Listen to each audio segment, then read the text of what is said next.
What's up? What's up? What's up? What's up? What's up? What's up? That's 6, right? Episode 6 of Blerds on Nerds. We're live. We're here.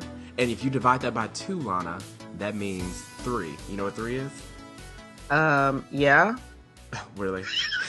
No, you have to go with the joke. It's 3 weeks left till Comic-Con. Oh my, you're brilliant. See? That's why I keep you around. See? There you go. I told you I had something creative in mind. I don't think you were ready. I was not ready. You completely blow me away like every single time. Yeah. I love it. Thank you. I try to be creative. I try to keep it fresh. So, Lana, how are you? I'm doing so great. I had a really great week. Mm-hmm. And it's awesome. I'm oh my gosh. Okay, so Comic-Con is getting closer and I'm super, super excited. And I try not to think about it too much, but I can't help it because it's just like... I think about it hourly. I can't. I know. I feel a little bit addicted. The thoughts in my head, and I can't get them out. But you know what I think about negatively? And I'm a really optimistic person, but I keep thinking about after Comic-Con and how depressed I'll be.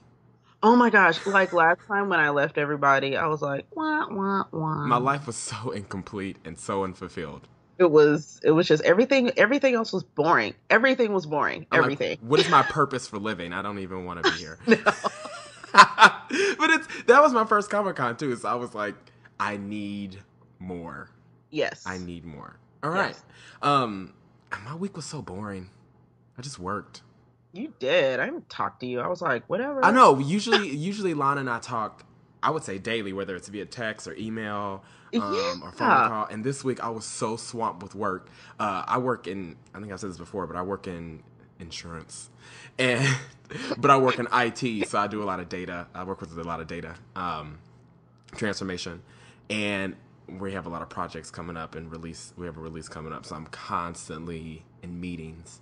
And I keep saying, like, every time you call me, I'm like, I'm in a meeting. I'm walking to another meeting. Let me give you, like, a burst answer, and then I'll talk to you later. I'm like, what the heck with you having a real job with responsibility to where you can't just talk to me when I used to? I left you the message. I told you the message. Right. And then I called you and was like, hey.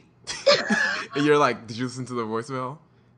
I can and call you back. I know, right? So publicly, I apologize, Lana. You did call me. You did leave me a voicemail. But see, I see it as this. Like, I look at my phone. I'm like, oh, Lana called me and she left me a voicemail. So let me just call her back. I know. You know, I do the same thing. I seldom actually listen to the voicemails. I just see the number and call back. See, so I have 2 plans. Plan A is to call you right back. And if you don't answer, I flip to plan B, which is check my voicemail. Yes. Then it's like, oh, she's in danger. Maybe I should fly out there. Like, right? Well, let's get started. You know, as we do every week, we have our blast from the past. And this time we're talking about, well, this is inspired by Stephen King's new miniseries. Is it ABC? It's CBS. Oh, sorry. They actually keep their shows on the air. Right. It's called Dome. And I think we touched on it a little bit last week. This giant dome falls on this city and then people crash into it, which got me interested because there was a big explosion.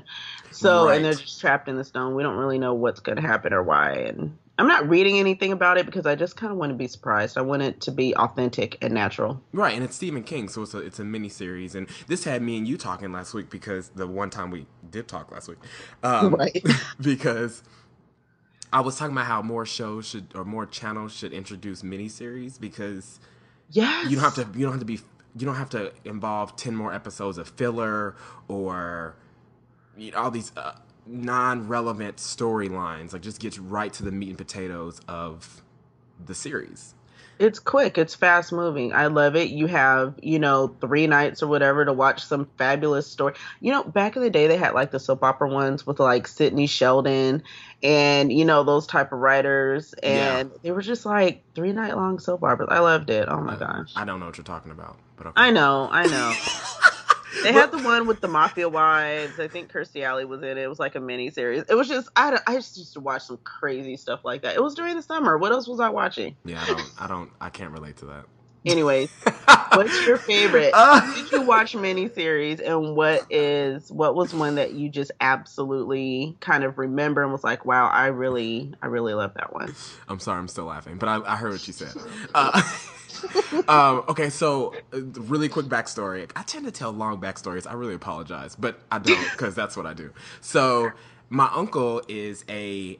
If you walk into his house right now, he has a bookshelf, and it's all Stephen King novels. Oh. So growing up, I always used to see all these Stephen King novels, and that's when I really got into Stephen King. My favorite miniseries is of all time. Well, there's two. They're tied. It's Stephen King's It. Yeah. Right. And I, up until 2 years ago, I used to have the part 1 and part 2 on VHS. Right. I couldn't throw it away because I was like, I always watched part 2. I never watched part 1 because part 2 was better. Really? Yeah. Wait a minute. Because there was the one where the part 2 was darker. But you know what? The end really kind of made me unhappy. Yeah, that's fair. I want to read the books. I really want to read or the book. I'm sorry, but it was something about that clown and like that. Just the sewer scenes. Oh, they all float. They all float. And then the boat. And when they're on the street and it's raining and he has the boat and the little stream. Oh man, my life was ruined. But that one and the Langoliers. Oh, Langoliers, that was a good one. That was so interesting. Those are my favorites. I mean, there's plenty of miniseries out there that are not Stephen King penned, but I genuinely loved watching. Like Langoliers came on Sci-Fi like a year ago, and I remember watching it and being like, "Man, this movie." The graphics suck, but I'm like, this movie was really good. I still sit up and watch Langoliers. I don't care. It's still good. It's still good. So those are mine too. Lana, what about you? Well, it definitely gets an honorable mention. I remember it came out, me and my friends, like everybody watched it. We were all young. Everybody watched it. We went to school talking about, did you watch it? Did you watch it? So, yeah. And I just kept it, they all float.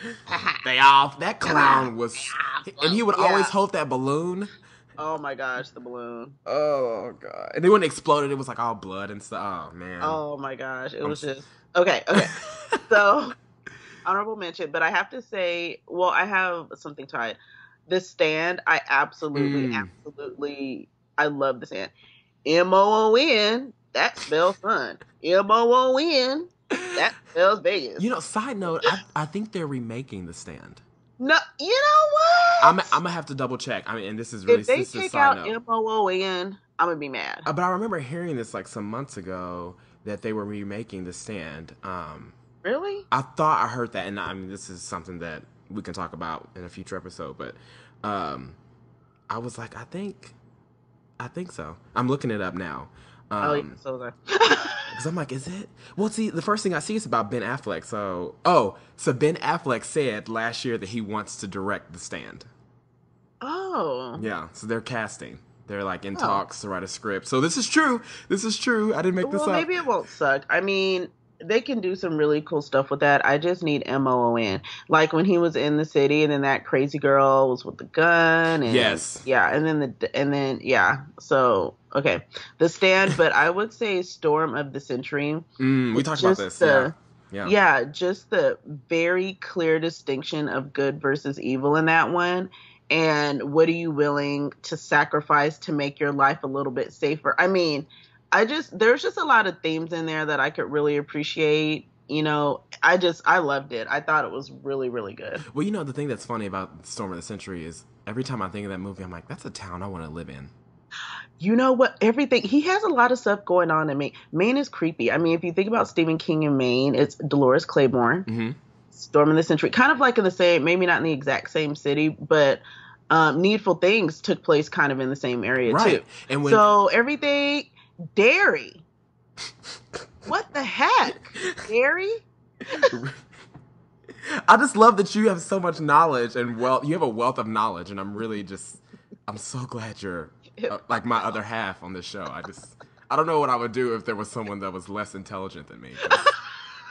I would be like, I need someone smarter than me. Because when you talk about this, I'm like, let me Google this really quick so I can follow along as she talks about this. No, but the funny thing is I was in Maine 2013. I was in Maine October of last year. And was it creepy? No, I love it. I loved it. We flew into Portland, Maine, and then we drove through like I say pseudo coastal because you can't take a coastal drive like you can in California. It's not true coast. But we drove all the way to Old Town. But in Old Town in Bangor, Maine, that's where Stephen King has a house. And we drove by his house, and his house is huge. It was pitch black. I mean, it was like fenced off and all that, but it was clearly no one is living there at the time. But it was a gorgeous house, and that's when I realized that most of his stories take place in Maine. Like the descriptions of the towns. Like I don't think he always uses real towns, but the description of the towns, like they come off as very Mainish. Mainish, yeah. If that's a word. So yeah, you can make up your own words. You can do what you want. Yeah, it's our show. We can do whatever we want. Blerds on our word. We took it. We ran with it. Yeah. So shout out to Stephen King because clearly this is a Stephen King tribute. I can't think of any other miniseries that I really love, but except for the ones that were tied to Stephen King. We should do a Stephen King episode. We need to. And is it weird that I feel like I need to watch Stephen King this weekend? I want to watch it. I want to watch The Mist. You know what? Okay, we can't even get into that. Let's move on. Issues. We're gonna have a Stephen King episode, and we're just gonna go through it. We're just gonna do the top. Each of us are gonna do our top 10. Stephen King. Yeah. Okay, so not a lot happened this week, but there was a really big announcement that happened. That is all I want to talk about. Right. And, talk about it. Run. Right. So we're gonna jump straight into video games. Yeah. So we're just gonna. We did that heavy conversation regarding E3 last week. And, Xbox got slammed. I mean, they got slammed via Amazon when it came to sales. I mean, any type of pre-orders, they've just been in second place, while PS4 is in first and third place. Which is weird. Right. But they finally came out and they reversed their policy. And I have a little quote because I want to have this exactly as they said it. So they released a statement, and it says by Don Matrick. And Don Matrick is the same guy that said, he's an exec from Xbox. He is the same guy that said, if you don't have an internet connection, we have a system for you, and that's a 360. Oh my, okay, I'm sorry, the arrogance. It's like, okay, I got your 360. Right, and this is, and there's a video on YouTube. It's on the YouTube page is called Game Trailers, and it's one word, and there's the E3 2013 interview with Microsoft's Don Matrick, and the guy that's interviewing him, Jeff, spelled with a G, Kylie. They were talking about DRM, and Don Matrick says, well, we have a system for the future, and if you don't have an internet connection, we have a system for you, and it's a 360. And Jeff came back and said, so is that what you're saying? If you're mad about it, to get a 360? And he's like, no, that's not what we're saying. But that's what it sounded like. But that's what you just said. It sounded like. Right. So this was June 11th, during that conference. And then this past week, they released a statement, same guy. And he says, so today I'm announcing the following changes to Xbox One and how you can play, share, lend, and resell your games. An internet connection will not be required to play offline Xbox One games. After a one-time system setup with the new Xbox One, you can play any disc-based game without ever connecting online again. So, you don't need a 24-hour connection. Never again. All you need to do is you need the one-time. I guess you need the one-time system setup. So you need to connect to the internet the one time when you set up your system, and that's it. So you kind of like the way it is now. That's how it is with the 360. Right. So you need to connect it. And then they took a step further. This is basically they're borrowing or taking PS4's portfolio.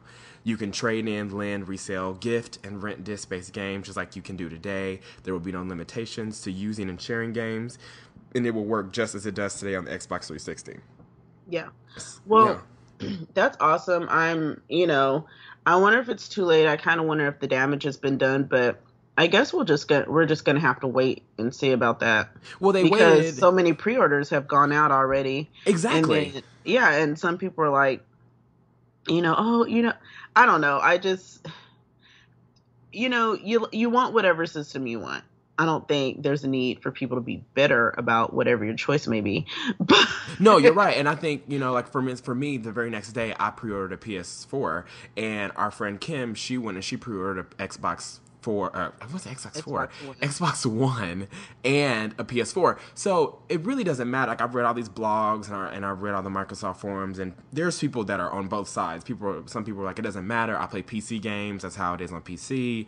So there's nothing new for me. It's just on my system now, so I don't really care. And there's other people that are like, well, I want to be able to trade in games like I always have, and I was an Xbox 360 monster. Now I'm a PS4 monster.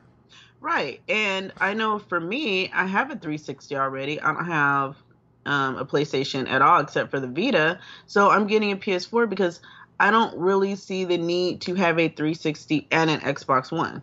Right. My Kinect works fine. I'm perfectly happy with it. I just still feel like, I mean, I haven't had the 360 for years and years and years. So I can see if you had one for years already, you're ready to go on and upgrade, but I'm just going to get a PS4 in this way. I'll have both. Like, I'm good with that. Right. Now, and let me ask you a question. Do you think that if after the sales officially come out, and let's say post-holiday season, and if PS4 is leading the way in sales, do you think Microsoft will lower their price? They might, but I kind of don't think they will. I see PlayStation lowering their price before I see Microsoft doing it. Really? You think they'll lower their price from $400 to $300? Maybe like $50. I wouldn't say a whole $100 difference. Okay. But if they're getting spanked, I don't know. Sony kind of has some things to prove. It hasn't been super great for them for the past couple of years. There's been a lot of media about their systems being hacked and player information, just a lot of stuff. And I feel like even though PS4 is selling, there's still some rebuilding to do with their fan base. I completely agree. I remember when let's just say Sony was hacked, or PS Network was hacked, and I was offline. Everyone was offline for 6 months. See that? Yeah. So you could have no online connection. You were completely just booted, and a lot of people were upset, and a lot of people went and got a Xbox 360, and I was one of the people that was very tempted to, and I was still in college at the time, so I was like, whatever, I don't really care. But the good thing about Sony was they invested, well, sad for them, but good for them, they invested a lot of money into their security. They invested a lot of time into that, and also as a reward or as a thank you for being loyal, they awarded all these, like we got, I can't remember exactly what we got, but I ended up getting like 5 brand new games that had just came out in the past 6 months for free. Oh, wow. They gave you a bunch of like redeem codes. Like literally as soon as you signed in for the first time post all this, you got like these redeem codes, you got credit, like they gave you money to spend on the PlayStation Network. So there were a lot of benefits for being patient and being waiting and for waiting and keeping your PS3. They did the best they could to make it up. And you've seen that they haven't had a problem since, at least not to not to that magnitude. They invested. Oh, and they also invested in we got security, like personal security on your information. Oh, good. So it was like a $200 value. Like every PlayStation member, a PSN member got security. So if someone hacked your personal information, like your credit card information, you were covered by the third party that Sony had hired. So not only did they invest a lot of money into their security, they invest a lot of money into giving us products that were $60 a piece. They also gave us money, like credit, and then they also gave us security. I forgot how much they spent, but it was millions of dollars. And I'm glad to hear that because honestly, I didn't know any of that. So, wow, kudos to Sony for trying to, make things right. Yeah. I felt like it's I mean, that reinforced my loyalty with Sony. Yeah, I was pretty PO'd about not being able to get online for X amount of months, but overall, I was like, okay, I'm not mad about it. But I am proud.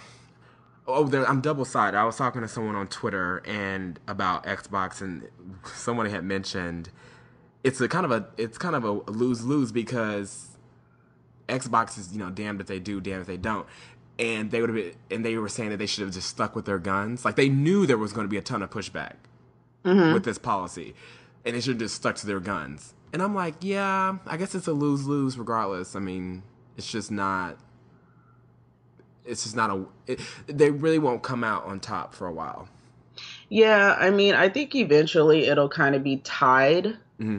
But they lost a little bit of ground because of this. A lot of people were mad. And just like somebody in our little crew was saying, for military members, Yeah. she was really upset because their policy would kind of inhibit a lot of our military, who are gamers to play, overseas and things like that. And so she was like, I'm not getting one. And she was really upset, but maybe now that will change. Right. So, And someone had posted that they were on a nuclear sub. Mm-hmm. And they're like, how am I supposed to play Xbox One on a nuclear sub because I can't get internet connection? Exactly. So yeah. And that post went viral. Like, everyone is talking about that. Even the exec that was quoted saying, I forgot his name already, that was quoted saying, if you don't have an internet connection to Xbox 360, in that same interview, he brought up that post. Mm-hmm. And he was like, that's what got them thinking, like, oh, maybe you should look at your market. Their decision was money motivated only. And I don't think they really, really looked at the big picture. They're like, we're going to make you pay for this, and we're going to make you, and we're going to box you into, you're going to have to do it like this. And you have to be online. It's just the control was too tight over individual Xbox owners. Especially when, in the past, literally every generation of video game systems has never had this policy. Right. Or anything remotely close. So this is completely 180. Mm-hmm. This is a complete 180. So, of course, your fan base, your market is going to be pissed. So, yeah, even if they came out with a system that was DRM free, you could have 4% of your market that's still like, I don't like it. I'd rather go with the PS4 or the PS4. So, I don't know. It depends. I'm interested to see what the sales, when December 31st hits. I mean, I'm feeling that we need to gather our people together in a central location, set up some giant TVs, and just go and be like, Happy New Year, and just start playing. Right. No, I'm all about that. So just let me know. Let me know, because I am ready. I've already put down $200 for my PS4. Mm-hmm. So all I owe is $200. So I'm gonna pay every paycheck. I'm just gonna pay $100. Well, as soon as school starts again, I'll be. I don't even know where I'm going to be living, if I'm moving or not. And I'm like, I could do the GameStop down the street, or, I don't know. But if I do the down payment thing, then could I transfer that to a different GameStop if I move? That's a good question. That is such a good question, because that's what I need to find out, because I don't know if I'm going to be staying here or if I'm going to be moving yet. So that's why I'm kind of like, I don't want to commit to one, and I need to just I bet it's on their website. I need to just look it up. Well, here's the thing. So by my job, I work about 30 minutes north of my company, or where I live. My company is about 30 minutes north. And at work, I just instinctually went to the GameStop north of my job, which I guess total from where I live is about 40 minutes, and put the money down. But then when I left, I was like, I don't think I can transfer this. Like, I think what they do, and this is from past experience, like some years ago, like reserving a game, I think you have to, once you reserve the game or the system, if you want to transfer it to someone else, they have to put it on like a card. I don't know. I think you have to bite the bullet and just. Yeah, I just need to wait and just kind of see, because I don't want to move to like 60 miles away, which is a distinct possibility at this point, and then be like, oh, I have to drive to go get my right. Like, I have a little bit of time. Like, can you ship? I don't know if they ship it. Like, obviously, if you pre-order like Amazon, they'll ship it to you. But I don't know if GameStop or like Best Buy or Walmart or whatever. I don't know if they Target. Amazon I don't know if will do it before I think the other places will. Yeah. And I'm going to be there at midnight to go pick it up.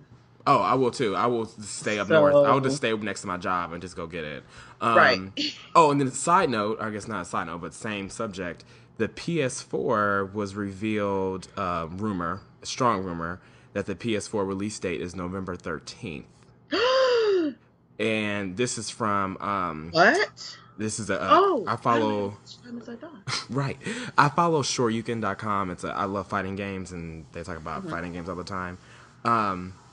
But this is coming from Media Market, which is a really popular European company, and they have a poster that has the PS4 released 13. It was released 13th November 2013. And I'm like, okay, all right. It has it's a poster, and it says it. It has the system, and it has the release date on it. So Uh-huh. yeah, so I mean, I'm like, look out for that. So that's just a side thing. Okay. Well, moving Yeah. on, and oh my gosh, this is like a soap opera. I love this Xbox stuff. Okay, Right. anyways, It's like every week moving there'll be on. something new. Every week Yeah. something new. San Diego Comic-Con news in 3 weeks. I'm so excited. I'm as excited for you guys to come out here as I am to go to Comic-Con. I'm not even playing. I'm ready. So My body is ready. I'm here. So first I have to talk about my boo-boo, Ugh. Nathan. Ugh. I know, just give me a minute While you to talk, just I'm gonna run to the bathroom. Okay. So Headphones down. right. So Nathan is going to be at Nerd HQ, and we touched on Nerd HQ a little bit last week.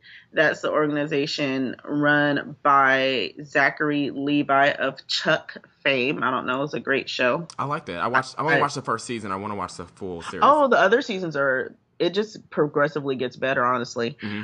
But I love Chuck, so that's his organization. He does this big offsite event called Nerd HQ each year, and they actually have their own panels. You get in for $20, and it's more intimate, and they have some really good guests. So Nathan was one of their panelists. I think he actually did 2 panels last year. He did some. He did 2. He raised like $5,000 for Operation Smile. One of our friends appearance. Didn't one of our friends, I'm not going to say his name, didn't he donate like $1,000? Well, he got Nathan's scooter. That was what he got, and so he got to take a picture of him, and he was bidding because they were bidding on stuff like a kiss from Nathan and a scooter, just like all kind of stuff, and people were just going crazy and bidding. Okay. Because when it comes to, he's auctioned off other things before, like signed. He was on the cover of this new magazine, which I like, called Geek Magazine. Oh yes, Geek Magazine. Yep. Yeah, so he was auctioning off kind of autographed geek magazines for, like, he has a reading charity to get kids to read and stuff. So it's just cool. I'm glad he's going to be there. Hopefully we're going to have to do our network thing like we did with the badges and try to get into a couple of Nerd HQ panels, because I'm really excited to kind of hang out there a little bit more. Actually, the funny thing is I saw Nathan Fillion on his scooter in Gaslamp like Friday nights. I hate you. I'm sorry that just came out. We were walking down the street in Gaslamp. I love you too. We were walking. you know I wasn't gonna let that slip. But we were walking down the street in Gaslamp in San Diego last year, and I mean there was like a bunch of people like waving at him and stuff. It was him and Candace Bailey from Attack of the Show. Oh, right. It was really cool. Like, they were all hanging out and stuff. It was fun. So I'm excited to see Nathan Fillion because I learned about Nerd HQ, I think, that Friday. So, but I didn't actually get tickets. Only panel I got tickets for was Doctor Who. And I saw the cool thing about Nerd HQ is you see Zachary Levi constantly. Like, he's constantly walking around. I don't think he had bodyguards or security. I'm sure there's security there, but like around the place. But he just interacts with the people a lot. Yeah, he took a lot of pictures, like this photo booth that does black and white. We did black and white pictures last year. It was really cool. Lana, you and I have to do them. Yes, we do. We do. They're so cool. I mean, you just constantly they give you the handle, the trigger, and you can take as many pictures as you want. I think the most pictures we took were like 7 or 8. Mm-hmm. You just take like just silly pictures. So I saw Zachary Levi constantly. So hopefully I'll see Nathan Fillion more. So there are a number of things. So I'm not a big collectible person. But there have been some collectibles that have came out officially that I'm actually genuinely excited for. There are 2 things. The first one is Hasbro released last week. They released or announced a Deadpool exclusive, and it is in the box that it's in is the shape of a taco truck. And I think I saw that one. Did you? And you open it, and all the characters, there's 5 Deadpool characters total, and they're all in taco shells. It is the coolest thing ever. So it's $50, $49.99. And I think what I'm gonna do is, and this is like, I hope this doesn't start something, but I think I'm gonna buy 2 of them. If you can. I don't know if there's a limit, like 1 per person, but I would want to buy one that I can like open, and then one that I can just keep. Or should I just buy 1? Mm-hmm. Buy 2. If you can buy 2, buy 2. I mean, 2 is always better than 1. But you know one thing that I was looking at when I was looking on the Comic-Con page, they have all the companies and all their exclusives. Why was My Little Pony missing from the Hasbro list? But wait. Remember a couple weeks ago they had the Disco MLP? Yeah. Isn't that's Hasbro? Yeah. Okay. That was along with Gem, along with like what G.I. Joe. Yeah, and I was looking and they still had the Boba Fett with the Han Solo and Carbonite, but I was like, the MLP wasn't on the list, so I'm gonna have to kind of research a little bit and double check that. I wonder. And just kind of make sure, because my feelings are gonna be, quite frankly, will be hurt. I'm sure they'll be there, and I'm sure I'll have to wait in line with you. Yeah, well, I'm not gonna wait in line. Okay, well, we can talk about that offline. I don't want people. I don't want people to know our secrets. Oh, and one more thing before we leave this topic. There was another announcement for another exclusive that I have to get, and this one is like, okay, I want Deadpool, but I have to get this one. So I love Kid Robot. I'm a huge Kid Robot and Johnny Cupcakes. They make clothing brands. They're both out of California. And Kid Robot is always at Comic-Con, but they usually sell like toys and collectibles. Like they partnered with The Simpsons last year, and they had like a Buddha Homer. It was really cool. But this year they're partnering with Street Fighter, and they have an exclusive figure, an Akuma figure, which is Ryu's like evil nemesis from Street Fighter. And it's a really simple collectible. I think it's like 6 inches tall, but it's like the figure of Akuma. And they haven't explained the pricing yet, but it was announced last week. So, Lana, you have to wait in line with me for that one. So, okay. That's all I have for the news. And also, one more thing. I know there's been they released a list of panels, right? Yes, they released some panels for like WB. They've got their television shows coming. And one thing I've noticed is a lot of television shows, not too many movies. I know The Hobbit, what is it? Desolation of Smog. Yeah. Smog. Yeah. Smug. That is Desolation of Smug. Right. They're making an appearance. And some of the bigger TV shows like Game of Thrones, Walking Dead, Doctor Who 50th anniversary, they're making an appearance. But I haven't really seen anything that I want to spend the night outside for yet. So yeah, I think it's still early. Right. The schedule is not out. And this is basically honest. We look at the list of what shows are coming. Mm-hmm. And we try to get this information, but nothing at all is official until we actually get a schedule. And we've got to wait at least another week for that to come out. I think it's July 4th. Between the 4th and the 7th is when the schedule will be released. So we'll definitely, and actually, side note, I'm going to start tweeting this stuff out. Like, for instance, like the Xbox One policy reversal, I'll tweet that out. I'll tweet out the Deadpool, Hasbro exclusive, Street Fighter exclusive, Nathan Fillion confirmation, and also the list of the, I'm using quotations, confirmed panels for like from WB and The Hobbit. I'll tweet those out as I find them and as I get them, just so you guys can have a heads up and just keep tabs on it. Thank you, sir. We have to continually spread the nerd. Yes, we do. We do. Yes, we do. Okay, so wait, no. What? Because every week you have a new voice. No. Where did that come from? I don't know. I just did it. I just did. And I usually do voices really well, and I don't know why I haven't. I'm going to start doing them, too, because I do them all the time, like in regular conversation. I don't know why I don't do them now. And I can't help it. I'll just say something, and then I'll change my voice. I don't even know what. I'm thinking of nothing when I do it, if that tells you anything. There's silence in my brain, so I make voices. And I make voices. Okay, so let's talk about there's some exciting news for you because you have well, I'll let you talk about it. Yes, comics. There's some big DC news coming out. Oh my gosh, I'm so excited. So I'm going to jump right in and let you guys know, if you haven't heard, that October is the month for Superman, Wonder Woman love. Yes. So tell me about that. What we are going to have, Superman and Wonder Woman as a couple are getting their own comic in October. Okay. Can I scream too? Yeah. Can I scream too? Scream! Ah! Oh, that was that loud. I'm sorry. I'm so sorry. I wanted to hear that. It was wonderful and everything I thought it could be.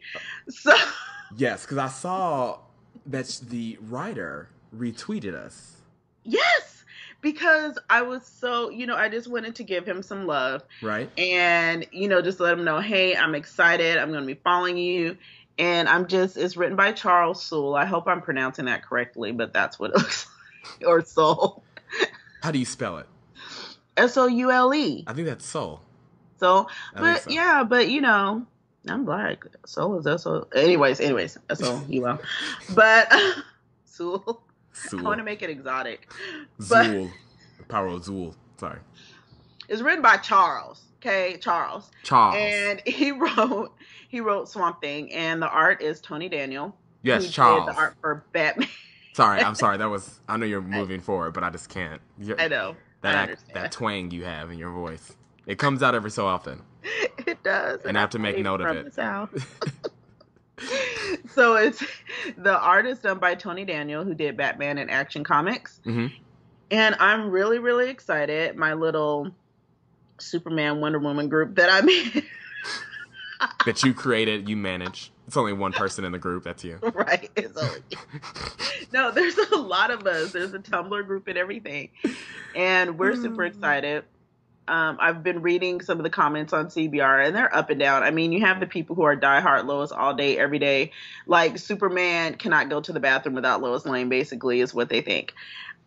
I didn't mean to categorize everybody into the same. No, just do it. Just do it. Who do you have? Okay, I'm standing by it. Like, literally, he can't go to sleep. He can't go to the bathroom. He can't eat a meal unless Lois hands him the fork. And I'm just tired of that. Superman is his own person, and he can do what he wants, and he can date who he wants, and he can do whatever. Okay? Hands him the fork. So, right now, he's with Wonder Woman. He's with Princess Diana. Work it out. Get over it. Her name is Diana? Yeah. This is how little I know about the DC universe. So don't be upset Diana. with me when you're not, but I'm saying, just don't get upset with me when I ask you questions that may be very stupid. There are no such thing as stupid questions. It's just stupid Marvel. people. I don't know much about Marvel. I know some. Yeah. But yeah, so her name is Diana Ross. And, her mama's name is Her mama's name is Hippolyta. What? And yeah. That sounds like a symptom. I know, right? Like a disease. But that was what was spread in World War Z, by the way. Stop. We're not there. So, but we will be. We will be.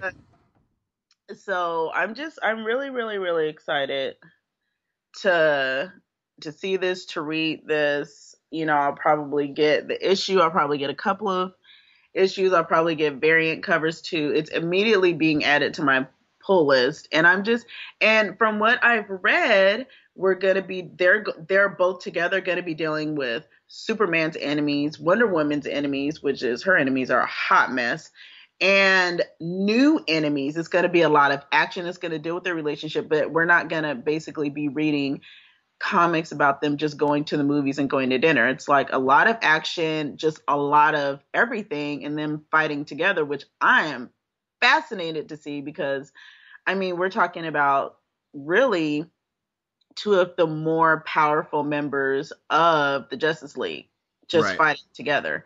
So I think it's cool. And it's already come out that, Batman finds out during the whole Trinity War arc, and, he's not happy that they're dating each other, but he's got his own issues. He needs to stick with his kitty cat. What's Batman? And, how many issues does he not have? He's a walking therapy session is what he is. Right. We talked about this last week. It's just, God, so dark. And I love the rodent, but work it out. The rodent. Well, speaking of Batman, you said there's another comic coming out, right? Betty. Yeah. So Batman, Superman, they've got their own comic coming out, and that actually comes out June 26th, and I need to make a call for that one too. Well, I think I'm just going to buy the first one, and then I'm going to see if I like it. Right. But I'm pretty sure I will like it. There's been a Batman, Superman comic before. I don't know how many issues it was. I want to say it ran at least a year, but I'm interested to see what they're going to do. So I'm not sure in continuity where it takes place, but I'm interested. So yeah. Doing it. Well, Well, with it. speaking of comics, I finally decided to. I've always been a Deadpool fan, but I finally decided to pick up the first issue, like 12 issues later. I finally decided to pick up Marvel Now issue 1, which is not a true reboot for Deadpool, as he tells you in the end. Very forcibly, he tells you that it's not a reboot. But I've never read a Deadpool comic, so I don't really know where it's coming from. I've just seen him like in video games, and I really like the character, I like his attitude. I don't like Wolverine, so he's a nice opposite of Wolverine. Hmm. I think Wolverine is just I'm tired. I'm just really tired of I get it. I'm tired of mainstream characters.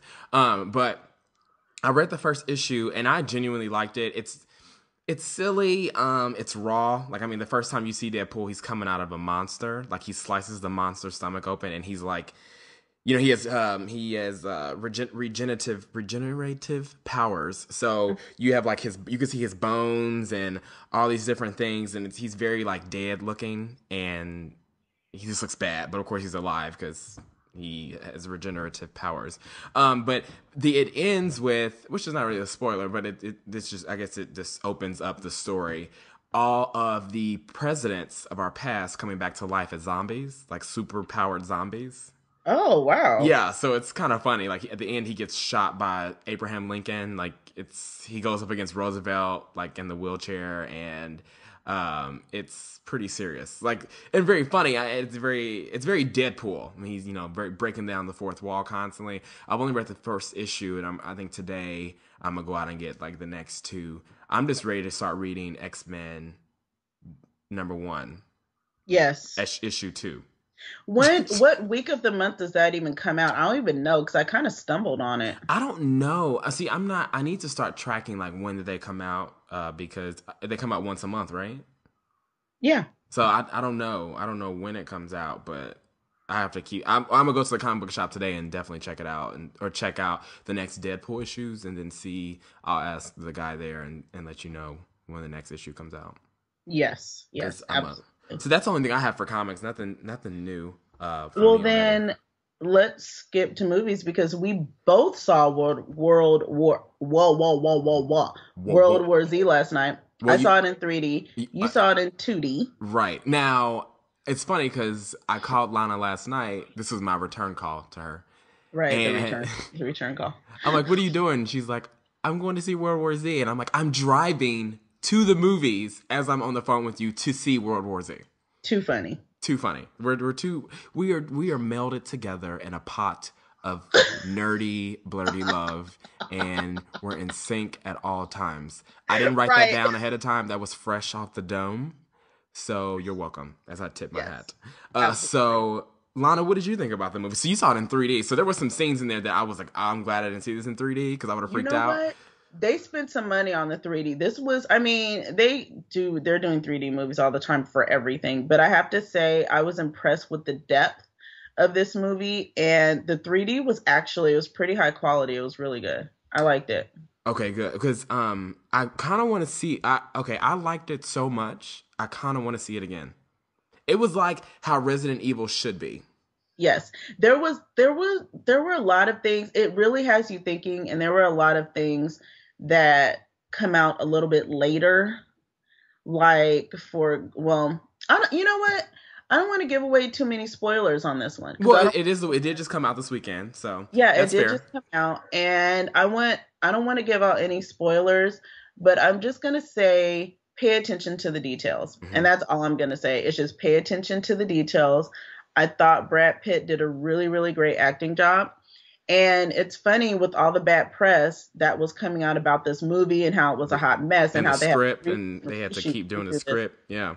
I thought it was really, really good. And I like to see people be successful, honestly. I'm not one of those people who is like, oh, I knew it was going to suck. I'm Right. happy when things work out for people. So I'm glad that it's been, from all my friends, it's been pretty well received. And I guess Brad Pitt did a lot of public appearances at early screenings and things like that.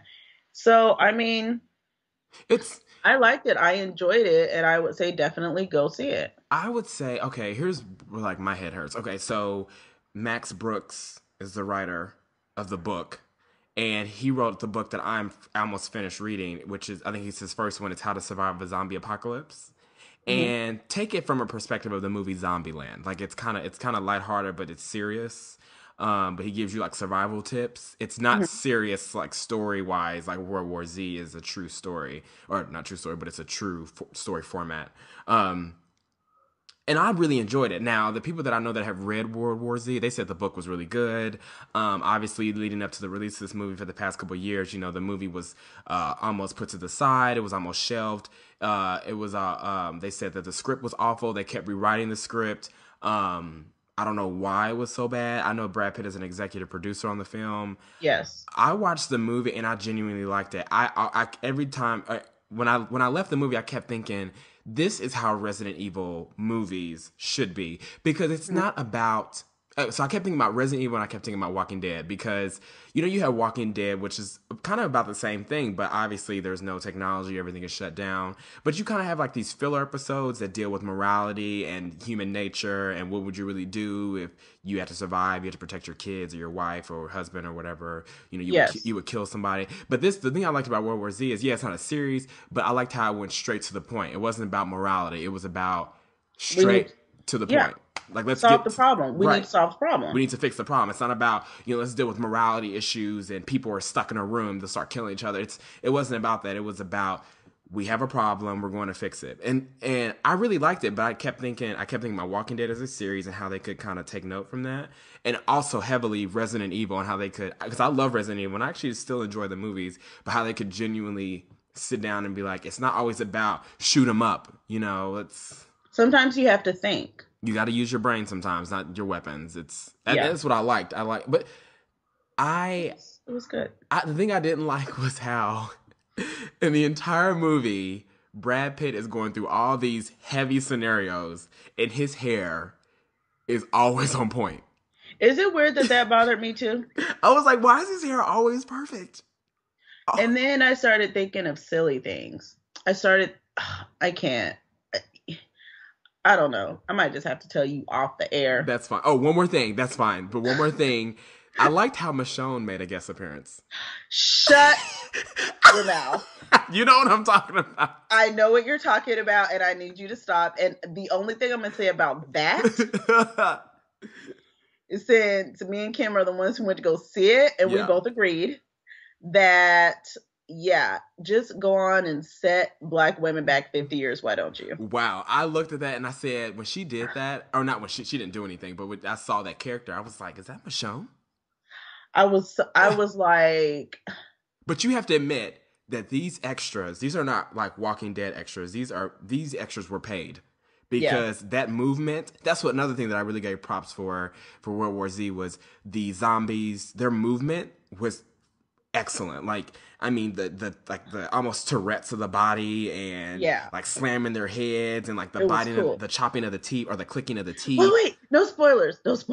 Well, no, I'm not spoiling anything. Well, okay, I don't think I'm spoiling anything. It was just the body language of the zombies. The body language of the zombies was awesome. You'll enjoy it. It was just really, really good. Like and then the CGI scenes were just, it's like in Israel were just, and you know what, it was funny because when they were shooting over there, so I've been over there before, and I was like, wow, that's such and such, it was so, I don't know if they went on location. It almost looks like they went on location. I don't know if they went on location, because I was like, wow, it was just cool. You know, when you've been somewhere overseas, it's just cool to see it and actually be able to recognize what it is. Right, like I've been there.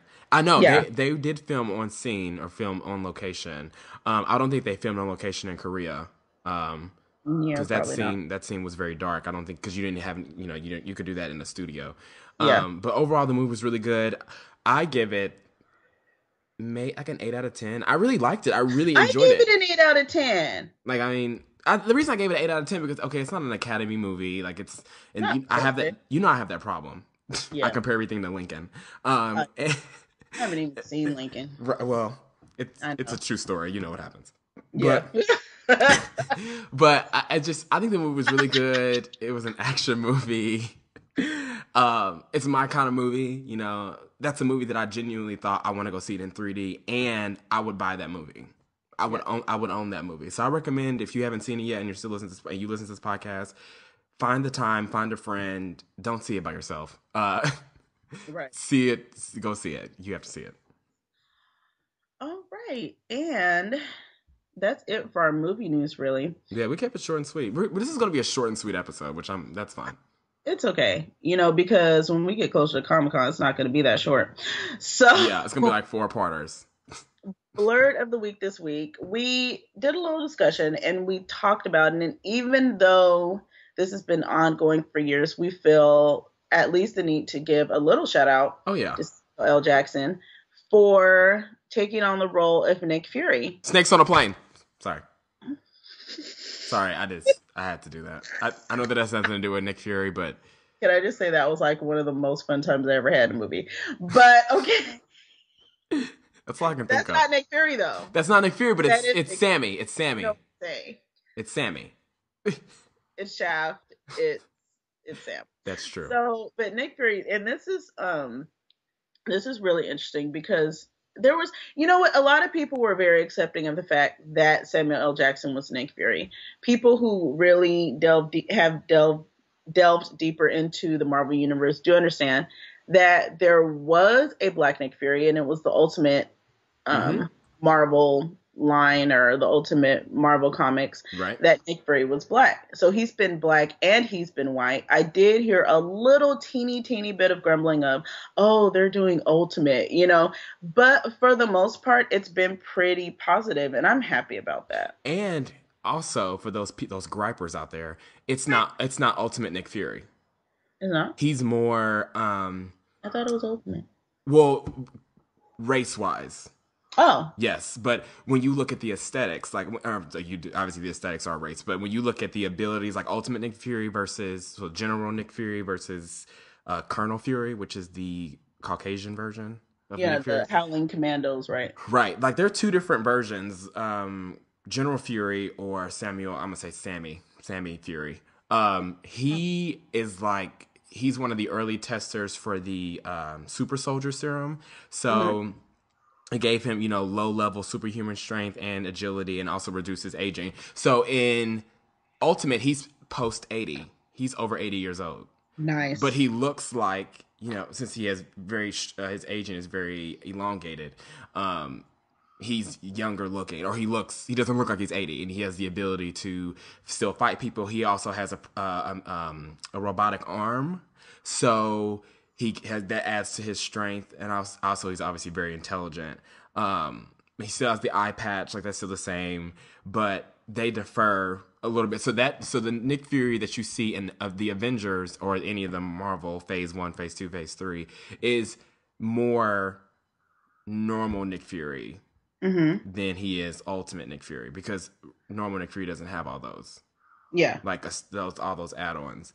But I did find something really cool though, because as I was researching Nick Fury, Ultimate Nick Fury, I found this post of who would win between white Nick Fury and Black Nick Fury. Shut up. Now, are you serious? Yes, it is. I'm gonna tweet this out. I'm gonna tweet out this link, and of course, I got a little nervous because I'm like, this can go the wrong way. And honestly, this is from months ago. This was from 5 months ago. The person that posted. So the post goes like this. The title of the post is White Nick Fury versus Black Nick Fury, and it has 4 questions. Question 1: who is cooler? Question 2: who would win in a head-to-head fight? Question 3: who would win in a 24-hour prep fight in the SHIELD helicarrier? And question 4: who would make the other laugh first? The first person to laugh gets shot in the nads. Oh gosh! Yeah. So when you start reading, so funny. It's really funny. And as you start reading, a lot of people are like, "I don't think this is a good idea. I don't think we should be talking about this because it can't end well," and blah blah blah. But then people start to answer the questions, and I actually like the answers. One person had said, round 1 goes to regular Fury. Because he didn't like the direction that Marvel took with Ultimate Fury. He said, he didn't mind the race or anything like that, but he just said all the other additional add-ons to the character he thought diluted the character. And I was like, okay, that made me actually very interested to know more about Ultimate Nick Fury. He said that Ultimate Nick Fury would win round 2, which is the head-to-head fight, because he's a super soldier. and he has a metal arm. And he said round three goes to regular Fury because he has more experience in the Shield as a Shield director. So that's for the 24-hour prep fight within the helicarrier, helicarrier. And then round four, and then he says round four goes to Ultimate Fury because he's the only one that has ever said jokes as Fury, and that is funny. So the character was first developed in 2001, Ultimate Nick Fury, and he was based off of Samuel L. Jackson with Samuel L. Jackson's permission. So Really? if you go and read the comics, this is before the Avengers movies, before the Marvel movies. The character was already created over a decade ago, with Samuel Jackson's likeness, with his permission. So when they did the Marvel movies, they instinctually Marvel was like, okay, well, if we're going to go with ultimate version-ish of Nick Fury, we want Samuel L. Jackson. Yay. So it was without question that Samuel L. Jackson was going to be in the films. You're like such a Marvel nerd. You have all this Marvel knowledge. All I do is just Google it. I just Google it and I like read and I go to different forums and I get people's perspectives and it's kind of cool. Now, Matt, don't sell yourself short. I know. But I like to read a lot of research. I like to read a lot of research. I'm gonna get that tattooed. I like to read a lot of research. That'll be the title of this podcast. And I like to research a lot. But overall, about this forum that I was reading and quoting from now, overall, Ultimate Nick Fury is the winner. A lot of people have voted 616 Fury or Colonel Fury as the winner of more intellect because he's been a Shield director in the Marvel universe is longer than Ultimate Nick Fury. So they give it to him, for when it comes to like the 24-hour prep battle and all that and being a leader. But overall, they give everything else to Samuel L. Jackson, Shaft version of Nick Fury. That's cool, though. I mean, the way they did it was fair and people kept it civil. Then that's what I like to see. You can have civil discourse about things like that. Right. So I mean, and I'll tweet this out because this is a really cool forum, like to read like everyone's thoughts, and it doesn't get racially tense at all, at least from what I'm reading, and I try to go to all the way to the bottom, and it doesn't come off as weird or creepy or awkward. I mean, you can have conversations like this and you can have intelligent conversations about anything. Right. It doesn't have to be ignorant. And so, so shout out to Nick Fury as a character, shout out to Ultimate Nick Fury, and shout out to Samuel Jackson because he brought it. I think he's really cool. And he's also 80 years old as a comic book character. Yes. So, or post 80. They didn't specify, but the universe has never specified his age, but they say he's older than 80. Yes. Correct me if I'm wrong, but according to Wikipedia, it says that he's older than 80. So shout out to Samuel Jackson. What I'm doing now is all of our Blerds of the week, if they are alive, hopefully, or if they're living, or if they're real people, I tweet them and I let them know that we have shout out to them because we have celebrated them as our Blerd of the Week and why we've celebrated them, and hopefully they'll listen to our podcast. And I know. It's called networking. It's called networking. We hustle. We're Blerds that hustle. Yes. So, all right. Well, it's about that time, a little bit shorter this week, but hopefully still as enjoyable. What do you mean hopefully? No, it is enjoyable. You better like it. I have like my brow like lowered as I'm saying that to the mic. Like I'm like, oh, serious. You will like this episode. You will love this episode. Really? And then you chuckle like that afterwards? I know.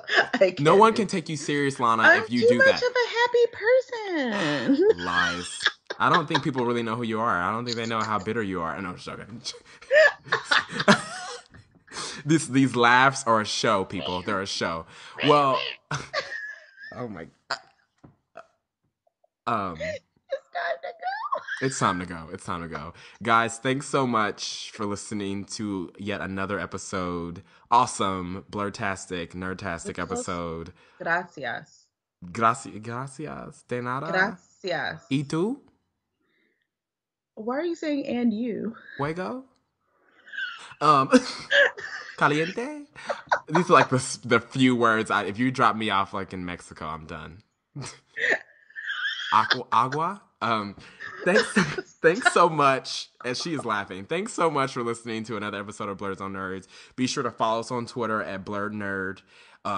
Look us up on YouTube and I don't know why I couldn't think of the word. YouTube and iTunes under Blerds on Nerds. Our podcast will be up. And please, if you have the time, it only takes a few seconds to rate and subscribe to us. But please rate. It means everything to us. It lets us know how we're doing, how we can improve. People have been really great on Twitter. They've been giving us feedback. They've been answering questions and giving us ideas for the future episodes.